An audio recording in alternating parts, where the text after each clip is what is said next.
Hi hello ನಮಸ್ಕಾರ. ನಾನು ಇವತ್ತು ಕರೆಂಟ್ ಅಫೇರ್ಸ್ ತಂದಿದ್ದೀನಿ. G7 52 ಶೃಂಗಸಭೆ 52ನೇ ಶೃಂಗಸಭೆ ಅನ್ನು ತಂದಿದ್ದೀನಿ. ಈ G7 ಶೃಂಗಸಭೆಯ ದೇಹವಾಕ್ಯ ಏನಾಗಿರುತ್ತೆ ಅಂದರೆ, ಹೊಸ ಸವಾಲುಗಳೊಂದಿಗೆ ಜಾಗತಿಕ ಒಗ್ಗಟ್ಟಿನ ಮರುಸ್ಥಾಪನೆಯಾಗುತ್ತೆ. ಈ G7 ಶೃಂಗಸಭೆ ಎಲ್ಲಿ ನಡೀತದಪ್ಪ ಅಂತಂದರೆ, ಫ್ರಾನ್ಸ್ನ ಬಿಯಾರಿಟ್ಸ್ ನಗರದಲ್ಲಿ ನಡೆಯುತ್ತದೆ. ಎಲ್ಲಿ ನಡೆಯುತ್ತದೆ? ಫ್ರಾನ್ಸ್ನ ಬಿಯಾರಿಟ್ಸ್ ನಗರದಲ್ಲಿ ನಡೆಯುತ್ತದೆ. ಈ ಶೃಂಗಸಭೆಯಲ್ಲಿ ಯಾರು ಭಾಗವಹಿಸ್ತಾರಪ್ಪ ಅಂತಂದರೆ, ಭಾರತದ ಪ್ರಧಾನಮಂತ್ರಿಯವರು ಭಾಗವಹಿಸುತ್ತಾರೆ. G7 52ನೇ ಶೃಂಗಸಭೆ ದೇಹವಾಕ್ಯ ಏನಾಗಿತ್ತಪ್ಪ ಅಂತಂದರೆ, ಹೊಸ ಸವಾಲುಗಳೊಂದಿಗೆ ಜಾಗತಿಕ ಒಗ್ಗಟ್ಟಿನ ಮರುಸ್ಥಾಪನೆ. ಎಲ್ಲಿ ನಡೀತದಪ್ಪ ಅಂತಂದರೆ, ಫ್ರಾನ್ಸ್ನ ಬಿಯಾರಿಟ್ಸ್ ನಗರದಲ್ಲಿ ನಡೆಯುತ್ತದೆ. G7 ಒಕ್ಕೂಟದ ಪ್ರಮುಖ ಮುಖ್ಯಾಂಶಗಳು ಏನಪ್ಪ ಅಂತಂದರೆ, G7 ಭಾರತವು ಏನಪ್ಪ ಅಂತಂದ್ರೆ G7ನ ಖಾಯಂ ರಾಷ್ಟ್ರವಲ್ಲ, ಬದಲಾಗಿ ಏನಪ್ಪ ಅಂತಂದರೆ ಪ್ರಸ್ತುತ ಶೃಂಗಸಭೆಯ ಅಧ್ಯಕ್ಷತೆ ವಹಿಸುವರು ಫ್ರಾನ್ಸ್. ಭಾರತವನ್ನು ಪಾಲುದಾರ ರಾಷ್ಟ್ರ, ಖಾಯಂ ರಾಷ್ಟ್ರ ಅಲ್ಲ ಭಾರತ. G7 ಪಾಲುದಾರ ರಾಷ್ಟ್ರ ಅದ. G7 ಎಂಬುದು ವಿಶ್ವದ ಪ್ರಬಲ ಆರ್ಥಿಕತೆಯನ್ನು ಹೊಂದಿರುವ ರಾಷ್ಟ್ರಗಳ ಅನೌಪಚಾರಿಕ ಒಕ್ಕೂಟವಾಗಿದೆ. ನೆಕ್ಸ್ಟ್ ಪೇಜ್, ಸದಸ್ಯ ರಾಷ್ಟ್ರಗಳು. G7ನ ಸದಸ್ಯ ರಾಷ್ಟ್ರಗಳು ಯಾವಪ್ಪ ಅಂತಂದರೆ, America, Britain, France, Germany, Italy ಮತ್ತು ಕೆನಡಾ. ನೆಕ್ಸ್ಟ್, ಐರೋಪ್ ಯೂನಿಯನ್ ಒಕ್ಕೂಟದ ಎಲ್ಲ ಚಟುವಟಿಕೆಗಳಲ್ಲಿ ಪ್ರತಿನಿಧಿಯಾಗಿ ಭಾಗವಹಿಸುತ್ತದೆ. G7 ರಾಷ್ಟ್ರಗಳು ವಿಶ್ವದ ಒಟ್ಟು ಜನಸಂಖ್ಯೆಯ ಕೇವಲ 10% ಪ್ರತಿನಿಧಿಸುತ್ತದೆ. ಅಂದರೆ ಇಡೀ ಭೂಮಿಯಲ್ಲಿ ಏನಪ್ಪ ಅಂತಂದರೆ G7 ರಾಷ್ಟ್ರಗಳೇನಪ್ಪ ಅಂತಂದರೆ ಜನಸಂಖ್ಯೆಯ 10% ಅನ್ನು ಪ್ರತಿನಿಧಿಸುತ್ತದೆ. ಜಾಗತಿಕ ಒಟ್ಟು ಆಂತರಿಕ ಉತ್ಪನ್ನದ ಸುಮಾರು 30-45% ಪಾಲನ್ನು ಹೊಂದಿವೆ. G7 ಇತಿಹಾಸ ಹೆಂಗಾಯಿತು ಅನ್ನೋದು ಇಲ್ಲಿ ಕಾಣ್ತೀವಿ. ಜಾಗತಿಕ ಆರ್ಥಿಕ ಬಿಕ್ಕಟ್ಟುಗಳನ್ನು ಎದುರಿಸಲಕ್ಕೆ G7 ಹುಟ್ಕೋತದಪ್ಪ ಅಂತಂದರೆ, ಜಾಗತಿಕ ಆರ್ಥಿಕ ಬಿಕ್ಕಟ್ಟುಗಳನ್ನು ಎದುರಿಸಲು ಏನಪ್ಪ ಅಂತಂದರೆ G7 ಹುಟ್ಕೋತದೆ. ಎಷ್ಟದಾಗಪ್ಪ ಅಂತಂದರೆ 1975ರಲ್ಲಿ ಹುಟ್ಕೋತದೆ. ಆ ಟೈಮಿಗೆ 1975ರಲ್ಲಿ ಏನಪ್ಪ ಅಂತಂದರೆ, ಆ ಟೈಮಲ್ಲಿ ಓನ್ಲಿ ಏನಪ್ಪ ಅಂದರೆ G6 ರಾಷ್ಟ್ರಗಳು ಕಂಡುಬರ್ತಿದ್ವು. ಆಮ್ಯಾಗ ಏನಪ್ಪ ಅಂತಂದರೆ ಇತಿಹಾಸ ನೋಡ್ಲತ್ತೀವಿ ನಾವು. 1976ರಲ್ಲಿ G6 ರಾಷ್ಟ್ರಗಳಲ್ಲಿ ಇನ್ನೊಂದಾಗಿ G7 ರಾಷ್ಟ್ರವನ್ನಾಗಿ 1976ರಲ್ಲಿ ಫಸ್ಟ್ ಟೈಮ್ ಕೆನಡಾ ಸೇರ್ಕೊಳ್ತದೆ G7 ರಾಷ್ಟ್ರವಾಗಿ. ನೆಕ್ಸ್ಟ್ ಅಲ್ಲಿಂದ ಏನಪ್ಪ ಅಂದರೆ G8 ರಾಷ್ಟ್ರವಾಗಿ ಯಾವುದಪ್ಪ ಅಂತಂದರೆ ರಷ್ಯಾ ಸೇರ್ಕೊಳ್ತದೆ. ಆದರೆ ಈಗ ರಷ್ಯಾ ಇಲ್ಲ. G7 1976ರಲ್ಲಿ Russia ಸೇರ್ಕೊತದ. ಆದರೆ 1998ದಾಗ ರಷ್ಯಾ ಏನು ಮಾಡ್ತದಪ್ಪ ಅಂತಂದರೆ 98ದಾಗ ಈ ಒಕ್ಕೂಟಕ್ಕೆ ಸೇರಿದ ನಂತರ ಇದೇನಪ್ಪ ಅಂತಂದರೆ 2014ರಲ್ಲಿ ಏನಪ್ಪ ಅಂತಂದರೆ ರಷ್ಯಾ ಕ್ರಿಮಿಯಾ ಪ್ರದೇಶದ ಮ್ಯಾಗ ದಾಳಿ ಮಾಡ್ತದ. ವಶಪಡಿಸ್ಕೊಂಡಿದ್ದಕ್ಕೆ ಇದನ್ನು ಏನು ಮಾಡ್ತಾರೆ, ತೆಗೆದು ಹಾಕ್ತಾರೆ. ಅದಕ್ಕೆ ರಷ್ಯಾಕ್ಕೆ ತೆಗೆದು ಹಾಕ್ತಾರೆ.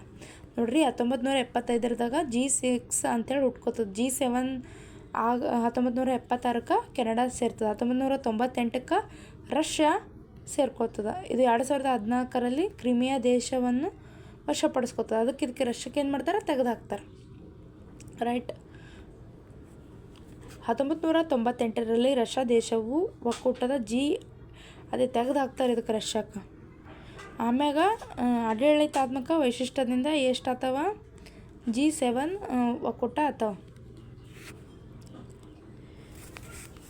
ಈ ನಿರ್ಧಾರ ತಗೋತದಲ್ಲ ಇದೇನು G7 ಇದೇನಪ್ಪ ಅಂತಂದ್ರೆ ನಿರ್ಧಾರಗಳನ್ನು ಸದಸ್ಯ ರಾಷ್ಟ್ರಗಳ ಸರ್ವಾನುಮತದ ಆಧಾರದ ಮೇಲೆ ನಿರ್ಧರಿಸಲಾಗುತ್ತದೆ. ಆಮ್ಯಾಗ G7 ರಾಷ್ಟ್ರಗಳನ್ನು ಸುಲಭವಾಗಿ ನೆನಪಿಟ್ಕೊಳ್ಳಲು ಜ್ಯೂಸ್ ವಿತ್ ಗರ್ಲ್ಫ್ರೆಂಡ್ ಎಂಬ ವಾಕ್ಯದೊಂದಿಗೆ ನೆನಪಿಟ್ಕೋಬೇಕು.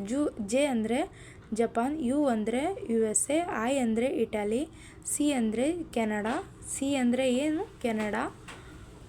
ಆಮೇಲೆ E ಅಂದರೆ England with girl friend. GF ಮೊದಲಿನ ಅಕ್ಷರ ನೆನಪಿಟ್ಕೋಬೇಕು, ಜರ್ಮನಿ ಆ್ಯಂಡ್ ಫ್ರಾನ್ಸ್. ಭಾರತ ಇದರ ಸದಸ್ಯವನ್ನು ಹೊಂದಿಲ್ಲ. ಆಮ್ಯಾಗ G7 ಅಂತಹ ರಾಷ್ಟ್ರಗಳು ಯಾವಪ್ಪ ಅಂತಂದರೆ G7 ಹೆಂಗದಲ್ಲ ಆ ಥರ G7 ಅಂತ ರಾಷ್ಟ್ರಗಳು ಯಾವಪ್ಪ ಅಂತಂದರೆ G4 ಬರ್ತದೆ. ಗ್ರೂಪ್ ಆಫ್ 4 ಅಂತ ಅರ್ಥ. ವಿಶ್ವಸಂಸ್ಥೆಯ ಭದ್ರತಾ ಮಂಡಳಿಯಲ್ಲಿ ಖಾಯಂ ಸದಸ್ಯತ್ವವನ್ನು ಪಡೆಯಲು ಪರಸ್ಪರ ಬೆಂಬಲಿಸಲು 4 ದೇಶಗಳು ಏನಪ್ಪ ಅಂತಂದ್ರೆ ಇದು ಅಲ್ಲತ್ತ ಅವು ಯಾವ್ಯಾವಪ್ಪ ಅಂದರೆ ಭಾರತ, ಬ್ರೆಜಿಲ್, ಜರ್ಮನಿ ಮತ್ತು ಜಪಾನ್. ಈ G4 ಅಂದರೆ ಏನಪ್ಪ, G4 ರಾಷ್ಟ್ರ ಗ್ರೂಪ್ ಆಫ್ 4 ಅಂದರೆ ವಿಶ್ವಸಂಸ್ಥೆಯ ಭದ್ರತಾ ಮಂಡಳಿ ಏನದಲ್ರಿ, ಭದ್ರತಾ ಮಂಡಳಿ ಅಲ್ಲೇನಪ್ಪ ಅಂತಂದರೆ ಖಾಯಂ ಸದಸ್ಯತ್ವವನ್ನು ಪಡಿಲಿಕ್ಕೆ 4 ದೇಶಗಳು ಹೋರಾಡ್ಲತ್ತವೆ. ಯಾವ್ಯಾವು? ಭಾರತ, ಬ್ರೆಜಿಲ್ ಮತ್ತು ಜರ್ಮನಿ, ಜಪಾನ್. ಅದಕ್ಕೆ G4 ಗ್ರೂಪ್ ಆಫ್ 4 ಅಂತಾರೆ. G10 ಅಂದರೆ ಅಂತಾರಾಷ್ಟ್ರೀಯ ಹಣಕಾಸು ನಿಧಿ ಕಾರ್ಯಾಚರಣೆಗಳು ಮತ್ತು ಕರೆನ್ಸಿ ಸ್ಥಿತಿಯನ್ನು ಬೆಂಬಲಿಸಲು 11 ಕೈಗಾರಿಕಾ ದೇಶಗಳು ಒಕ್ಕೂಟಗೊಂಡಿವೆ. G10 ಅಂದ್ರೇನು? ಅಂತಾರಾಷ್ಟ್ರೀಯ ಹಣಕಾಸು ನಿಧಿ ಕಾರ್ಯಾಚರಣೆಗಳು ಮತ್ತು ಕರೆನ್ಸಿ ಸ್ಥಿರತೆಯನ್ನು ಬೆಂಬಲಿಸಲು 11 ದೇಶಗಳು ಏನು ಮಾಡ್ತಾವ? ಒಕ್ಕೂಟವಾಗಿದೆ G10. ಹಣಕಾಸು ನಿಧಿ ಕಾರ್ಯಾಚರಣೆ ಮತ್ತು ಕರೆನ್ಸಿ ಸ್ಥಿರತೆ. ಬಟ್ ಹಣಕಾಸು ನಿಧಿ ಅನ್ನೋದು ಮೂಲಕ ಗ್ರೂಪ್ 10 ದೇಶಗಳವ. G15 ಇದ್ರಾಗ ಭಾರತ ಇಲ್ಲ, ಇದ್ರಾಗದ ಆಯಿತಾ. G15 ವ್ಯಾಪಾರ ಮತ್ತು ಅಭಿವೃದ್ಧಿ ಕ್ಷೇತ್ರದಲ್ಲಿ ದಕ್ಷಿಣ ಸಹಕಾರವನ್ನು ಉತ್ತೇಜಿಸುವ ಅಭಿವೃದ್ಧಿಶೀಲ ರಾಷ್ಟ್ರಗಳ ಒಕ್ಕೂಟವಾಗಿದೆ.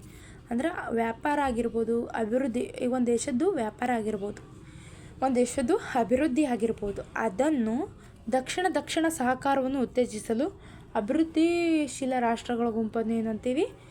G15 ಅಂತೀವಿ. G4 ಭದ್ರತಾ ಮಂಡಳಿಯಲ್ಲಿ ಖಾಯಂ ಸದಸ್ಯತ್ವವನ್ನು ಪಡೆಯಲಿಕ್ಕೆ ಭಾರತ, ಬ್ರೆಜಿಲ್, ಜರ್ಮನಿ, ಜಪಾನ್ ಇವು ದೇಶಗಳು G4.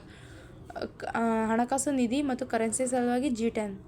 ವ್ಯಾಪಾರ ಮತ್ತು ಅಭಿವೃದ್ಧಿ ಕ್ಷೇತ್ರದಲ್ಲಿ ದಕ್ಷಿಣ ಸಹಕಾರವನ್ನು ಇದು ಮೂಲಕ G15. G20 ಅಂದರೆ 19 ಪ್ರಮುಖ ಆರ್ಥಿಕತೆಗಳು ಭಾರತವು ಸೇರಿದಂತೆ ಯುರೋಪ. ಇದ್ರಾಗ ಅದರ G15ದಾಗ ಇಂಡಿಯಾ ಅದ, G20ದಾಗ ಭೀ ಇಂಡಿಯಾ ಅದ. ಓಕೆ. G20ದಾಗ 19 ಪ್ರಮುಖ ಆರ್ಥಿಕತೆಗಳು ಭಾರತವು ಸೇರಿದಂತೆ ಐರೋಪ ಒಕ್ಕೂಟ, ಆಫ್ರಿಕನ್ ಒಕ್ಕೂಟ, ಐರೋಪ ಒಕ್ಕೂಟ, ಆಫ್ರಿಕನ್ ಒಕ್ಕೂಟ ಆಯಿತಾ. EU ಮತ್ತು AU. ಜಾಗತಿಕ GDP 85%ರಷ್ಟು ಇಲ್ಲಿ ಮುಂದೆ ಇದ್ರ ಬಗ್ಗೆ ಇಲ್ಲ ಅನಿಸ್ತದೆ. 85% ವಿಶ್ವದ ಜನಸಂಖ್ಯೆ 2/3 ಜಾಗತಿಕವಾಗಿ ಇದು ಮಾಡೋದು G20 ಅಷ್ಟೇ. ಅದೇನು ಅಷ್ಟು ಕಷ್ಟ. ನೆಕ್ಸ್ಟ್ ನೋಡ್ಲತ್ತಿರಲಿ G24 IMF ಮತ್ತು ವಿಶ್ವ ಬ್ಯಾಂಕ್ ನೀತಿಗಳ ಕುರಿತು ಸಮನ್ವಯ ಸಾಧಿಸಲು ಅಭಿವೃದ್ಧಿಶೀಲ ರಾಷ್ಟ್ರಗಳು ಒಕ್ಕೂಟವಾಗಿದೆ. ಇಂಟರ್ನ್ಯಾಷನಲ್ ಮಾನಿಟರಿ ಫಂಡ್ ಅಥವಾ ವಿಶ್ವ ಬ್ಯಾಂಕ್ ನೀತಿಗಳ ಕುರಿತು ಸಮನ್ವಯ ಸಾಧಿಸುವ ಅಭಿವೃದ್ಧಿಶೀಲಗಳ ಗುಂಪು ಯಾವುದ್ರಿ? G24. G33 ವಿಶ್ವ ವ್ಯಾಪಾರ ಸಂಘಟನೆಯಲ್ಲಿ ಆಹಾರ ಭದ್ರತೆ, ಕೃಷಿ ನೀತಿಗಳು ಅದೇ ಆಹಾರ ಭದ್ರತೆ ಸಲುವಾಗಿ ಇದು ಆಗದು. ಇದು ಭಾರತ ಅದ ಇದ್ರಾಗ G33, G24, G20, G15, G10ದಾಗ ಇಲ್ಲ. ಓಕೆ. G77 ತಮ್ಮ ಸಾಮೂಹಿಕ ಆರ್ಥಿಕ ಹಿತಾಸಕ್ತಿಗಳು ಒಟ್ಟಾಗಿ ಪ್ರತಿಪಾದಿಸೋಕ್ಕೆ 130ಕ್ಕೂ ಅಭಿವೃದ್ಧಿಶೀಲ ಭಾರತವು ಸೇರಿದಂತೆ ವಿಶ್ವಸಂಸ್ಥೆ ಒಕ್ಕೂಟವಾಗಿದೆ G77. ನೆಕ್ಸ್ಟ್ ಮಾದರಿ ಪ್ರಶ್ನೆ G7. ಈಗ ಈ G7 ಸಂಬಂಧಿಸಿದಂತೆ ಮಾದರಿ ಪ್ರಶ್ನೆಗಳು ಯಾವ ರೀತಿ ಕೇಳ್ತಾರಪ್ಪ ಅನ್ನೋದನ್ನು ನೋಡೋಣ. G7 ಒಕ್ಕೂಟಕ್ಕೆ ಸಂಬಂಧಿಸಿದಂತೆ ಈ ಕೆಳಗಿನ ಹೇಳಿಕೆಗಳನ್ನು ಪರಿಗಣಿಸಿ. ಈ ಒಕ್ಕೂಟವು ಒಂದು ಅಂತರ್ ಸರ್ಕಾರಿ ಮಿಲಿಟರಿ ವೇದಿಕೆಯಾಗಿದೆ. ಅಲ್ಲ, ತಪ್ಪು. ಏನದ ಇದು? ಏನದ G7 ಅನ್ನೋದು? ಇಲ್ಲಿ ಕೊಟ್ರ ಫಸ್ಟ್ G7 ಅನ್ನೋದು ಏನದ? ಇಲ್ಲೆಲ್ಲ ವಿಶ್ವದ ಪ್ರಬಲ ಆರ್ಥಿಕತೆ ಹೊಂದಿರೋ ರಾಷ್ಟ್ರಗಳ ಅನೌಪಚಾರಿಕ ಒಕ್ಕೂಟ ಆಗಿದೆ, ಮಿಲಿಟರಿ ಅಲ್ಲ. ರೈಟ್. ತಪ್ಪು. G7 ಒಕ್ಕೂಟ ಎಲ್ಲ ರಾಷ್ಟ್ರಗಳು G20 ಒಕ್ಕೂಟದ ಸದಸ್ಯ ರಾಷ್ಟ್ರಗಳು. ಹೌದು. G7 ರಾಷ್ಟ್ರಗಳು G20 ರಾಷ್ಟ್ರಗಳ ಒಕ್ಕೂಟವಾಗಿದೆ. ಹೌದು, ಸರಿ. G7 ಒಕ್ಕೂಟವು ಯಾವುದೇ ಅಧಿಕೃತ ಶಾಸನಬದ್ಧ ಒಪ್ಪಂದ ಸನ್ನದ್ಧತೆ. ಇದನ್ನು ಸರಿ. 2 ಮತ್ತು 3 ಸರಿಯಾಗಿವೆ. G7 ಮತ್ತು ಜಾಗತಿಕ ಒಕ್ಕೂಟಗಳ ಮಾದರಿ ಪ್ರಶ್ನಾವಳಿ.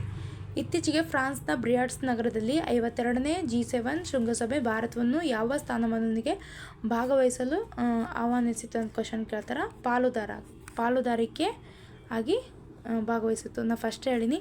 ಈ ಕೆಳಗಿನ ದೇಶಗಳಲ್ಲಿ ಯಾವುದು G7 ಒಕ್ಕೂಟದ ಖಾಯಂ ಸದಸ್ಯ ರಾಷ್ಟ್ರವಲ್ಲ? ಭಾರತನೇ ಅಲ್ಲ. Correct. Juice with girlfriend ನೆನಪಿಟ್ಕೊಂಡ್ರೆ ಈ ಸೂತ್ರ ಗೊತ್ತಾಗ್ತದೆ. ನೆಕ್ಸ್ಟ್ 1975ರಲ್ಲಿ ಆರ್ಥಿಕ ಬಿಕ್ಕಟ್ಟನ್ನು ಎದುರಿಸಲು ಆರ್ಥಿಕ ಬಿಕ್ಕಟ್ಟನ್ನು ಎದುರಿಸಲು ಸ್ಥಾಪನೆಯಾದದ್ದು ಯಾವುದಪ್ಪ ಅಂತಂದರೆ G7. 2014ರಲ್ಲಿ ರಷ್ಯಾವನ್ನು ಯಾವ ದೇಶ ವಶಪಡಿಸ್ಕೊಂಡಿದ್ದಕ್ಕೋಸ್ಕರ ಇದನ್ನು ತೆಗೆದು ಹಾಕಲಿಕ್ಕಾಗಿತ್ತಪ್ಪ ಅಂತಂದರೆ ಕ್ರಿಮಿಯಾ ದೇಶವನ್ನು ವಶಪಡಿಸ್ಕೊಂಡು ಅದಕ್ಕೆ ತೆಗೆದುಹಾಕಲಾಯಿತು. ವಿಶ್ವಸಂಸ್ಥೆಯ ಭದ್ರತಾ ಮಂಡಳಿಯಲ್ಲಿ UNSC ಕಾಯಂ ಸದಸ್ಯತ್ವವನ್ನು ಪಡೆಯಲು ಪರಸ್ಪರ ಬೆಂಬಲಿಸುವ ಭಾರತ, ಬ್ರೆಜಿಲ್, ಜರ್ಮನಿ, ಜಪಾನ್ ದೇಶಗಳ ಒಕ್ಕೂಟ ಯಾವುದು? G4 group of 4 countries. ವ್ಯಾಪಾರ ಮತ್ತು ಅಭಿವೃದ್ಧಿ ಕ್ಷೇತ್ರಗಳಲ್ಲಿ ದಕ್ಷಿಣ ಸಹಕಾರವನ್ನು ಉತ್ತೇಜಿಸಲು ಯಾವುದು ಮಾಡ್ತದೆ? G15. G20 ಒಕ್ಕೂಟಕ್ಕೆ ಸಂಬಂಧಿಸಿದಂತೆ ಈ ಕೆಳಗಿನ ಹೇಳಿಕೆಗಳನ್ನು ಪರಿಗಣಿಸಿ. G20 ಒಕ್ಕೂಟಕ್ಕೆ ಸಂಬಂಧಿಸಿದಂತೆ ಕೆಳಗಿನ ಹೇಳಿಕೆಗಳು. ಇದು ಜಾಗತಿಕ GDPಯು 50%ರಷ್ಟಿದೆ. ಹೌದು. 85%ರಷ್ಟು ವ್ಯಾಪಾರದ 75% ಪ್ರತಿನಿಧಿಸುತ್ತದೆ. ಇದು ವಿಶ್ವದ ಜನಸಂಖ್ಯೆ ಅರ್ಧದಷ್ಟು ಭಾಗವನ್ನು ಪ್ರತಿನಿಧಿಸುತ್ತದೆ. ಇದು ಕೇವಲ ಯುರೋಪಿನ ಒಕ್ಕೂಟವಾಗಿದೆ. ಮೇ ಬಿ ಇದು ಇಸ್ ರೈಟ್. ನೆಕ್ಸ್ಟ್, ವಿಶ್ವ ವ್ಯಾಪಾರ ಸಂಘಟನೆಯಲ್ಲಿ WTO ಆಹಾರ ಭದ್ರತೆ ಮತ್ತು ಕೃಷಿ ನೀತಿಗಳನ್ನು ನಮ್ಯತೆಯನ್ನು ಸಂರಕ್ಷಿಸಿಕೊಳ್ಳುವ ಉದ್ದೇಶದಿಂದ ರೂಪುಗೊಂಡಿರುವ ಸಂಸ್ಥೆ ಯಾವುದಂತ ಕೇಳ್ಯಾರ. ಆಹಾರ ಭದ್ರತೆ ಮತ್ತು ಕೃಷಿ ನೀತಿಗಳ ನಮ್ಯತೆ ಯಾವುದಪ್ಪ ಅಂತಂದರೆ G33. ಯಾವುದು? G33. G7 ಒಕ್ಕೂಟದ ನಿರ್ಧಾರ ಪ್ರಕ್ರಿಯೆಯು ಪ್ರಮುಖವಾಗಿ ಯಾವುದರ ಆಧಾರದ ಮೇಲೆ ನಡೆಯುತ್ತದೆ ಅಂತಂದ್ರೆ ಯಾವುದರ ಆಧಾರದ ಮೇಲೆ ನಡೀತದೆ? ಕೇವಲ ಅಮೆರಿಕ ದೇಶದಲ್ಲ, ಸದಸ್ಯ ರಾಷ್ಟ್ರಗಳ ಸರ್ವಾನುಮತದ ಆಧಾರದ ಮೇಲೆ. ಆಪ್ಷನ್ ಸಿ, ಸದಸ್ಯ ರಾಷ್ಟ್ರಗಳ ಸರ್ವಾನುಮತದ ಆಧಾರದ ಮೇಲೆ ನಡೆಯುತ್ತದೆ. G7 ಒಕ್ಕೂಟಕ್ಕೆ ಸಂಬಂಧಿಸಿದ ಹೇಳಿಕೆಗಳನ್ನು ಪರಿಗಣಿಸಿ. ಇದಕ್ಕೆ ಯಾವುದೇ ಅಧಿಕೃತ ಶಾಸನಬದ್ಧ ಅಥವಾ ಕಾಯಂ ಸಚಿವಾಲಯವಿಲ್ಲ. ರೈಟ್. G7 ಎಲ್ಲ ಸದಸ್ಯಗಳು G20ಯಲ್ಲಿ ಬರುತ್ತದೆ. ರೈಟ್. 1 ಮತ್ತು 2 ಸರಿಯಾಗಿ. ಇವು ಆನ್ಸರ್ಗಳವ. G33 ನೋಡ್ಲತ್ತಿರಲಿ. ಫಸ್ಟು ನಾವೇನಪ್ಪ ಅಂತಂದರೆ G7 ರಾಷ್ಟ್ರಗಳು Germany, UK, France, Canada, USA, Italy, Japan. G8 ಅಂದರೆ ಒಂದು ರಷ್ಯಾ ಒಂದು ಸೇರ್ಕೋತು. ರೈಟ್. ಆಮ್ಯಾಗ G20 ಅಂದರೆ ಆಫ್ರಿಕನ್ ಒಕ್ಕೂಟ, ಟರ್ಕಿ, ಐರೋಪ್ ಒಕ್ಕೂಟ, ಅರ್ಜೆಂಟೀನಾ, ಬ್ರೆಜಿಲ್, ದಕ್ಷಿಣ Korea, Mexico, China, Indonesia, Saudi Arabia, Australia, Bharat ಮತ್ತು ದಕ್ಷಿಣ ಆಫ್ರಿಕಾ. ಇವತ್ತಿನ ಕ್ಲಾಸ್ ಎಷ್ಟಾಗಿತ್ತು? Thank you. Bye. Subscribe my channel.